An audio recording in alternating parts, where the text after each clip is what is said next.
chakuza sichimba ngoma. Inu kapena okondedwa wanu kudwala lero mudzalipira ndalama zambiri kupanga ngozi lero.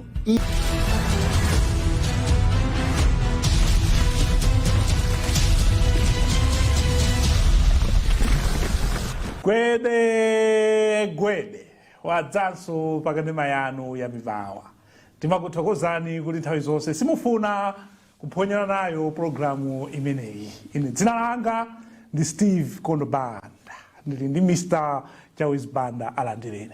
Tiathokoze amene amakonda kuonera program imene ya Gwede amayikonda amasangalala nayo. Ifeso timayisetsa kuti nthawi imene amayidikirira ija idzikhala kuti program yabwera aonere amve kuti tsatani wa progress perhaps wankhani zambiri zimene tidaziyamba kale zida za nyuwani zili pati sure Steve amayena mati zilipoti ndithu sure Steve nkhani yathu yoyamba mosakutayitsani nthawi ni nkhani yokhuza munthu olemera kwambiri mdziko muno. Ali ndi banki kungoti anaona kuti ena ayendetse kamba ka milandu yawo, iwo atapanga concentrate nkhani ya milandu yawo. Amenewa ndi a Tom Mpinganjira yamwe akuaganizira komanso kwayimba mlandu kuti amafuna kupereka ziphuphu kwa majaji asanu omwe ankaweruza mlandu wa chisankho wa chaka chatha. Tikumva kuti nkhani imeneyi ikupitirira ndipo adali nkhoti zikuyenda motani.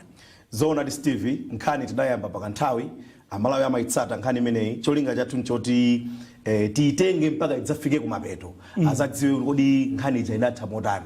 Pakali pano ali pa stage ya trial kuli ndithu kuchidwa umene ku cross examination kunena kuti maloya a bambo Mpinganjira kufusa mboni za boma komanso mboni zimene zikuita testify mu mlandu umeneyo. Ndi mboni zake zimene akuchita parade bambo Relic Matemba ayamba ndi mboni zisanu.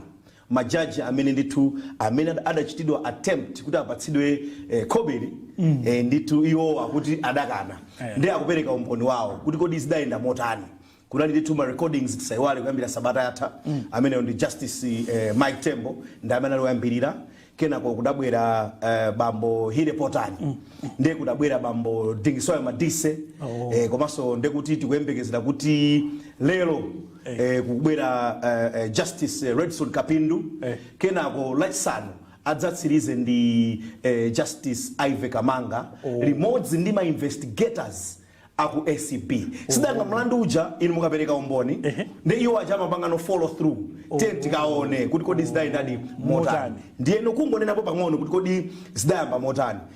Udakamba hapo Steve nena kuti idayamba pakanthawi nkhani idayamba ndi umboni umene anapereka ndithu bambo tinetu Justice Mike Tembo adanenapo komanso adapereka umboni wa ka clip kama amachita record conversation yawo adapanga record Mpinganjira mbuzi zimene amanenazo kuti ayi paliza kuti makobiri chanchani zinthu zikuyenda motani. Kufika pa Justice Hile Potani adakamba hapo nena kuti iwo anawonso adapangidwa approach. Ndeno mu conversation yawo which he said kuti he wished he had recorded the conversation. Kobelali yaifupi koma sana pange chani sana chite record koma akuti ndithu nkadakonda ndipo zikadakhabwino kuti naneso ndikadabwera ndi umboni ochita record umene ndikadajambula kwa matsoka sidajambule koma mazina adakamba hapo nena kuti bambo Tom Mpinganjira adachita refer iwo kuti chair akuti akuti ineyo I'm running a project ndipo project imeneyo inuyo being amene sinangadali judge president wa panel ya judges 5 ija. So he referred to him as chair of the project which was being managed by him as Tom Mpinganjira. Project yake ncha tamaliza na chimwe ya mlandu wa chisankho imene ndithu project mina adapasido tuganiza kuti adapasido kuti apange project ni ma judges wa kuti mina make asokoneze mlandu wa chisankho ku court because Justice Hile Potani mumbono apereka kuti ineyo the moment he referred to me as chair I became automatically suspicious. Chifukwa ineyo sina pangane borifa ndiwo kuti chair. Then he mentioned the issue of him being managing a certain project which is not to the knowledge of Justice Hile Potani. Certainly his presumption was kesi kutaipange chani manipulate. So umboni ndi umene uperekedwa. Anatha amene watankapa pang'ono kudabwera Justice Dingisoya Madise amenenso ndithu adapangidwa approach mnkhani yomwe majaji analipo asanu ndino amadise adanena apo anena kuti bambo Tom Pinganjira amadandaula Mike Tembo Judge Mike Tembo kuti akuti amadandaulira Justice Tembo kuti bambo Potani akuti is being jumpy akulumpa ine ndikwesera ndi apase makobiri ndikwesera ndi apase pasero iwo kayasa kudziwa zoti pasero ndi makobiri yati he's being jumpy for what he doesn't know ndendi tu umboni wina mabadilo amene anapereka bambo Justice Dingsoya Madisi analiuza court nditu nina kuti akuti iwo amadandaula kundandaulira judge wina kuti ngati chimodzimodzi we Steve ine zina kuti ndizimuza lese LVG Steve ajadu feri kwa pasa move akulumpa oizomeja Steve ajadu kwa pasa move kwa unani akuona ngati pasero kapena taikama matrufu si matrufu yayi muli makobiri thousand adziwe chimecho chitani chuchitika adi amani so that's exactly what he tried to say ndiye tu mlandu umene monga ndakapapo mboni zilipo 5 makamaka ngati ma judges aja bambo Justice Redson Kapindu akubwera nditu lachiwiri pamene Dingsoya Madise Hire Potani komanso Justice Mike Tembo alowakale court otsirizira kumbali ya ma judges adzakali tu Mai Ive Kamanga kenako ACB idzachita nditu parade mboni zake amene ali ma investigators mu case imene tisaiwale case imene ikumvedwa ndi Judge De Gabriel komano ikuchitika ku High Court Commercial Division mu mzinda wa Blantyre ndipo akhala zofunika akhala kuti mina make ajaji amene wali kutali akumagwiritsa ntchito ngati pa Chingerezi za technologies akumatha kutani ndithu kumvana abe kuti progress akuti sakufuna kuti pakhalenso wina amene atachite slow mwadaladala afuna nkhani ayipange handle within a reasonable space of time athane nayo tiyambe kumva zina mdziko muno dziko kapena noti boma la South Africa tikumva kuti laikaso Warrant of Arrest ya mneneri Prophet Shepherd Bushiri milandu itatu yogwiririra atsikana dziko limene la South Africa pamene iwowa Bushiri wali dziko muno posachedwa apa adamanga koma khoti lidatulutsa tamvaso kuti kujoniko kwatulukaso zina ya zimenezi tafotokozani za milandu yogwirira zikukhala bwanji mwamvetsedwa motani mwafufuza motani nkhani yonse kuti anthu ayimvetse pano pagwedegwede waiyamba bwino Steve nena kuti sabata yatha bambo Bushiri ndi akazi awo khoti lidawasiya pa belo ndipo belo imeneyi sidabwere ndi chikole china chilichonse pa Chingereza amati he was unconditionally released kunena kuti sada pase chikole china chilichonse kuti kapena ngadali ndi chiphaso china kapena apereke chani kapena azibwera azikapanga report there was no any such conditions according to a magistrate amene amaimva ndithu nkhani imeneyi komano nkhani ndiona kuti basis ya unconditional release yao kudzera mu bail inali yokuti amafuna akuti mlandu umene adawuyang'ana simply on the legality of the arrest kunena kuti adangoyang'ana kuti kodi lamulo lidatsatidwa pakuwamanga iwowa ndi conclusion yawo komanso nimene anachitira argue lawyer wawo bambo Wapona Kita adanena kuti ife tingofuna abomawa atipatse umboni komanso atipase zifukwa zoti bambo Bushiri ndi akazi awo asamasulidwe kapena kuti atsapasidwe chani pero ndi chimodzimodzi judge a magistrate amenewa Aviva Nyimba adanena asonera kuti tikungofuna kuti inuyo aboma mutipatse zifukwa zomveka kuti awa tisapase chani tisapase pero chifukwa iwo chimene amayang'ana akuti inali chabe legality of the arrest pachichewa tikoza kunena kuti amango yang'ana kuti kodi adatsata lamulo powamanga iwowa so legality of arrest simply looked at matters of whether there was a due process in making sure that they used the proper laws and the followed procedure in arresting Mr. Bushiri and the wife koma nditu adapa sadi unconditional release imeneyi adatuluka pa belo tidawo dalankhula kugulu lawyer also dalankhula owasatira akuoneka kuti anasangalala kwambiri zitachitika zimenezi tikuona no nditu masiku awiri apitawo boma la South Africa tikudziwa zoti ndi kuti nkhani imene adayitsata kuti kumalawi kuno bambo amene wandaka zawo apatsidwa chani belo adayitsata nkhani ndikukhulupirira ndeno zimene zidachitika kumene ku South Africa apangaso ndi to issue another 3 warrants of arrest amene wawa akuchita hinge on rape cases akuti bambo Bushiri akuaganizira kuti mbuyomu adagwiririrapo kaya azimayi kaya atsikana atatu nde ma warrant of arrest amene wanditu akukhudzana ndi milandu yogwiririra nde mafunso akumabwera uchulu konena kuti kodi what are the specifics or the details of these arrests timva masiku amene wakupitawa komanso kuti boma limene la South Africa lipangapo chani koma kwati uno kumalawi iwo adabwera kuno ngati kwawo so akamayangana nkhani ya malamulo akamayangana nkhani ino kuti milandu imene yokambidwayi sidachitikire mdziko muno. You see? So akamayangana nkhani ndikaba chonena kuti amayangana lamulo amayana kuti these cases or these suspected cases or offenses or crimes were not committed within the borders of Malawi. Ndiye kuti amene ali ndi jurisdiction yotanga tekwachita prosecute bambo Bushiri kayandaka zawo but in this case issue ya rape ndiye kuti bambo Bushiri akuyenera kuti mina makakoza kazengedwa mlandu ku dziko la South Africa. That is why matters of extradition and matters of the SADC protocol in terms of extradition agreements zimabweramo mu equation ina kuti akuyenera kuti patsalidwe lamulo boma la Malawi ngati kulikotheka liatenge liapereke m'manja mwa dziko la South Africa. Chawezi dziko limeneli la South Africa likhoza kutumiza warrant of arrest imene mdziko muno mwinaso bambo Bushiri kumangidwaso ndi zimene zidachitika last time mutu kunena kuti iwo aja kumanagwisa ntchito Interpol ndiyo mwe ndithu idalembera apolisi akuno kuti ayi mutithandize bambo Bushiri ndi akazawo athawa ku South Africa. He has jumped bail and he had skipped South Africa. Zingereza zake zimene amalankhula ndi zimenezo ndiyeno adayena kuti because chifukwa kuti zinthu zinali choncho ndi chifukwa chake ndithu apolisi akuno ku Malawi adatenga stepe yokamanga koma ngati apolisi wadapezeka kuti make adadula makona, they cut corners in terms of following procedure on the arrest that they made.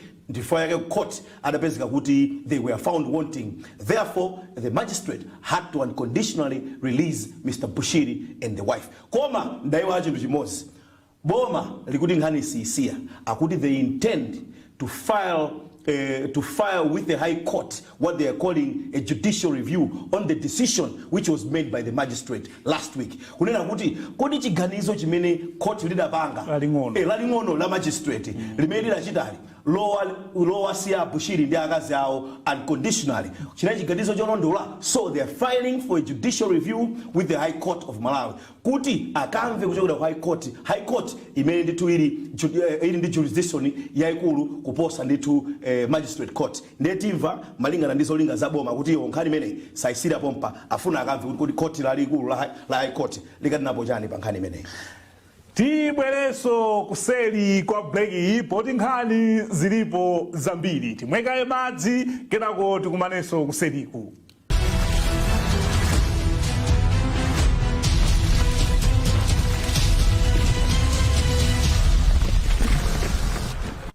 Ngati mukutsegula kumene kadema yanu programu yake ndi imeneyi ya gwede tini Mr. Chawezi Banda amene akutizukutira nkhani zomwe zagwedeza dziko lino. Popitilira ni nkhani ina yomwe ya president a dziko lino Dr. Lazarus Chakwera kudali mkumano umene wa reforms ndi nduna za boma vice president sonali kumeneko adalankhula nkhani ya mphamvu ya makamaka ya kuti anthu anavotera kuti zinthu zisinthe koma akuluakulu ena mbomamo akufuna kuti zinthu zikhaenga sizikusintha. Adalankhula motani, adachenjeza motani ndipo adauza motani anthu amenewa.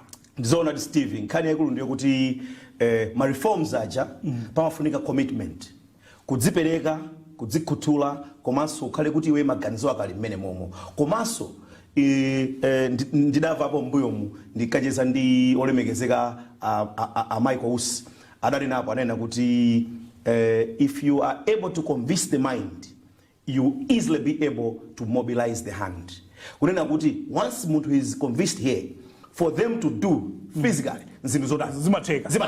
So it seems Dr. Chakwera kamba nkhani ya mindset komanso achilima adanena apo nkhani yofunika kuti sinthe maganizo malingana ndi mmene zinthu timadzichitira ndi nkhani yaikulu ndiona kuti Dr. Chakwera anadandaula kunali kudandaula mmene ndinamvera ndidamva ngati kuti amadandaula kuti zikuoneka kuti pali gulu lina la anthu limene iwo alitchula kuti lili very unresponsive to the changes that have to be made. Koma chachikulu chokuti akuti iwowa akunena kuti anthu powayika iwo pa udindo ngati president komanso vice president cholinga chawo chinacho kuti zinthu zidani zisinthe osati chabe kuti zinthu zingosintha but there has to be an apparent demonstration in terms of change in service delivery and any other things that people do in this particular country. Ndi anadandaula ndithu nena kuti boma mukuoneka kuti anthu ena akachita ngati sabotage mwadaladala afuna kusokoneza zinthu kuti zinthu zisadani zisayende. Izizi zimanenedwa ndithu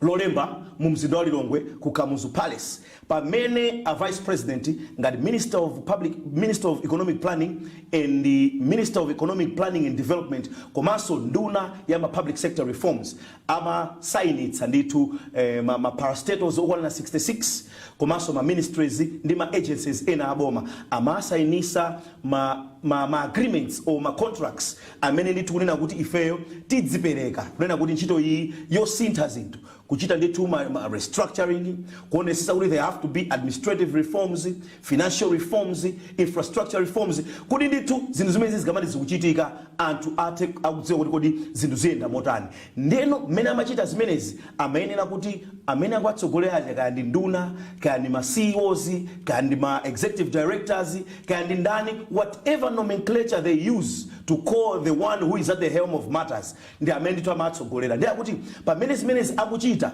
amafuna kuti anthuwa aike commitment asainire ma contract kuti within this agreed period we are going to do this ndipo these are the deliverables, these are the KPIs zimene tikhaidi kudani tikuonererapo. Ndeno popeza zonse zikachitika a president ngati mwini nyanja amayenera kuti alankhulepo polankhulapo ndimene ndithu anatulutsa mawu amene onera kuti yayi ma department aboma ma ministries komanso ma agencies chonde sinthani kachidwe kanu ka zinthu mukuonera ngati kuti ambiri inu muli very rigid and resistant to change.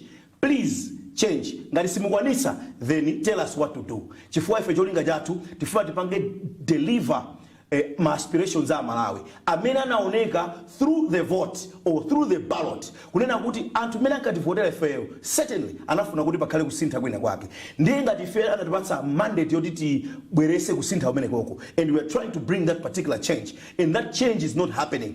Certainly anthu akhumudwa chifukwa chani akhumudwa ife tikupereka the political will, we are giving you all the space koma anthu oti mugwire ntchito yo musinde zinthu mukuoneka kuti simukutani simukufuna ndiye choyamba tikupemphani sinthani bweretsani zimene zikuyenera kuti zitani zichitike. So he was speaking in that particular capacity and in that light kuti anthu ambiri akuyenera kuti asinthe pakachidwe kawo ka zinthu.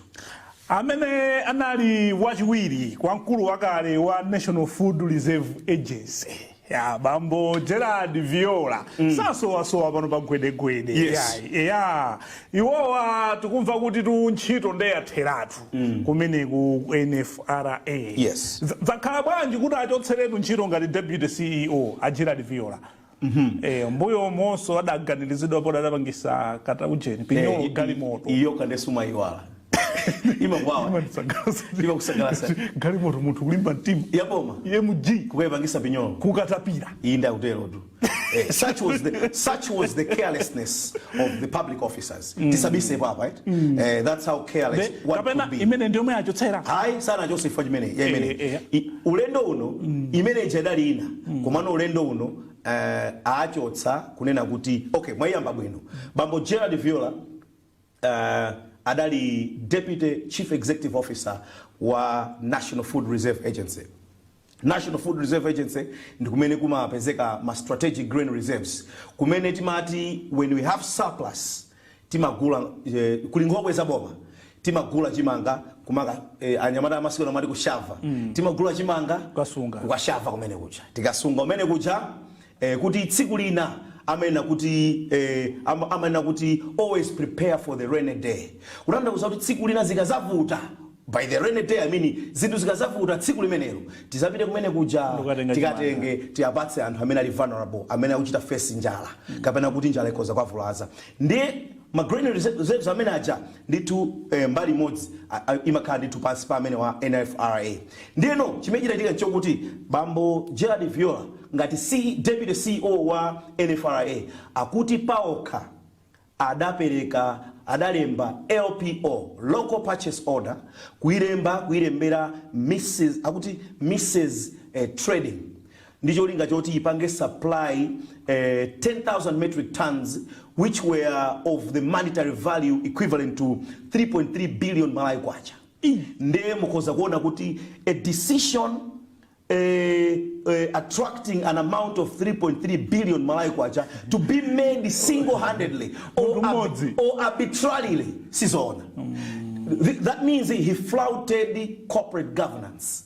Kunena kuti tikamati matters of governance inu muonepo awaonepo awaso aonepo ngati kunoko ndipeke chitsanzo kunoko kumibawa anthu akafuna kuti adzadziwe kuti kodi how do we handle our finances. Choyambirira mwina chipita ngathe kufusa macheke anu mapayments anu mumapanga bwanji. Azapita akapeza kuti CEO amasainira, akapeza the MD amasaina, mwina wako accounts amasaina, wina ndana amasaina, yema malemba requisition ndi ndani. That's what we call governance.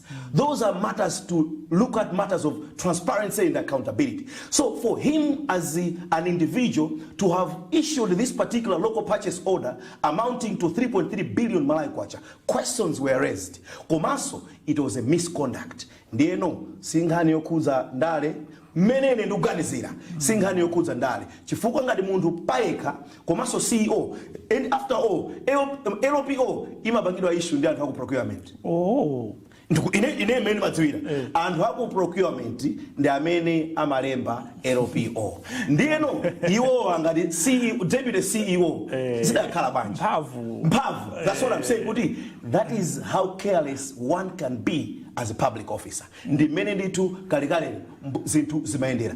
That is the change which has got to come by this particular administration. Kunena kuti kusintha kumene anthu akufuna kuja nkutiko kumene kuko munthu ngati sakupanga zinthu zolondola. We can't continue like that. We can't continue on that path. Zinthu zikuenda kuti zidani zisinte. So bambo Viola achosa, literally he has been fired. Kunena kuti he has been fired on the basis of gross misconduct. Powaganizira osaliso kuti powaganizira ngati disciplinary hearing, disciplinary committee idakhala pasi ndipo idapeza kuti he was found guilty, and as such a decision to fire him followed. Ndiyo tikozoneaso kuti sikuti kuwaganizira AI. He went through a proper procedure, adamvedwa ndiye umbodu daperekedwa kuti aenzonadi adapanga issue LPO imene ndiyowa. Ndiye decision by disciplinary committee ya NFRA yana kuti silingachitire mwina iyi tikayangana malamulo wathu conditions of service. This is gross misconduct. Therefore, it warrants firing or an outright dismissal. This means to sachitikira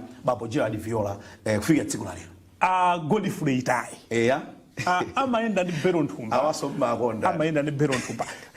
Simukapo bise.